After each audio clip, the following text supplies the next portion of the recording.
rencontre la peinture aussi assez jeune, c'est-à-dire, non pas en tant que peintre, mais je rencontre la peinture à travers un artiste qui s'appelle Léonard, je crois. Et notamment à travers une peinture que j'ai toujours en mémoire et qui est actuellement en pleine restauration. C'est Sainte Anne, la Vierge et l'Enfant Jésus de Léonard de Vinci, qui est son dernier tableau.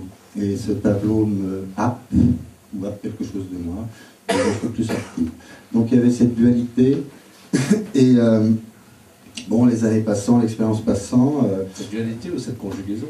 Oui, enfin les deux, si tu veux, mais il y a un moment, un choix s'est imposé, enfin, c'est-à-dire à un moment, j'ai dit, voilà, il faut que j'ai choisi, je ne me sentais pas capable de faire les deux choses en même temps, parce que ce sont des disciplines entières, c'est-à-dire, c'est difficile de dire, tiens, je vais aller au théâtre le soir, demain matin, je fais un petit tableau, quelque chose comme ça.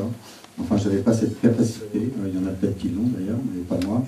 Et donc, j'ai arrêté mon métier de comédien pour me consacrer à la peinture. Voilà. L'appréhension, on l'a toujours. Qu'on ait l'expérience ou pas, il y a quelque chose qui fait qu'on appréhende quand même. Sauf que le hasard aussi a voulu qu'avec Henri, nos routes se croisent. Et qu'elles se croisent, bon, par la peinture aussi, parce qu'Henri est un grand amateur de peinture, un grand connaisseur en peinture. Qu'est-ce que vous échangez justement en peinture quand vous vous retrouvez? Qu'est-ce qu'on échange en peinture? Puisque là, on a les coulisses du théâtre, mais dans vos ateliers, qu'est-ce qui se passe entre vous? Henri, lui, n'a pas d'atelier, il a une galerie, hein, il a le Souezec notamment.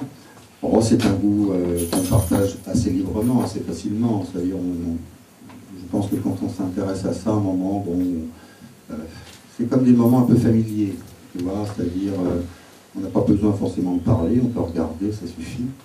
Les points de suspension colorés, Jean-Pierre, c'est tout à fait ça, c'est-à-dire, après, oui, mais sur le moment, non, je pense que passer un moment comme ça, ce sont des beaux moments de la vie qu'on peut partager ensemble. Et c'est ça qui m'intéresse. Voilà. Comme l'éphémère du théâtre.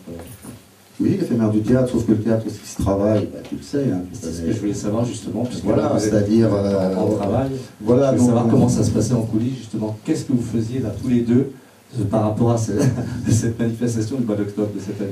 Eh bien, cet après-midi, ce matin et cet après-midi, on a répété. C'est-à-dire, on a commencé à travailler ensemble sur les scènes voilà, qui composent la pièce, Gwen Sularis. Et donc, on est en pleine recherche, en pleine interrogation, et on essaye des choses, comme ci, comme ça, enfin, tu vois. Justement, pour retrouver certaines nuances de jeu. Oui, je pense, mais... Par exemple, quand tu fais Huck dans Tom Sawyer, est-ce que tu vas traiter? Oui, j'aimais bien le film, parce que c'est un personnage extrêmement libre. Voilà, que tous les gamins ont rêvé d'être. Hein. D'abord, le livre, c'est une vraie petite perle, hein. C'est un bel auteur, Mark Twain. Mais je pense aussi, enfin moi, si tu veux, on peut s'appuyer sur l'expérience du passé, mais je crois qu'il est intéressant, enfin moi, ça m'intéresse d'oublier aussi tout ça pour découvrir. Moi, ce que je vais, c'est un peu à la découverte. Je vais faire des choses que je ne savais pas faire hier ou avant-hier. Et c'est ça qui m'intéresse, aussi bien en peinture qu'avec le théâtre. C'est-à-dire c'est vraiment une découverte de fond en comble, et des textes, et de soi-même.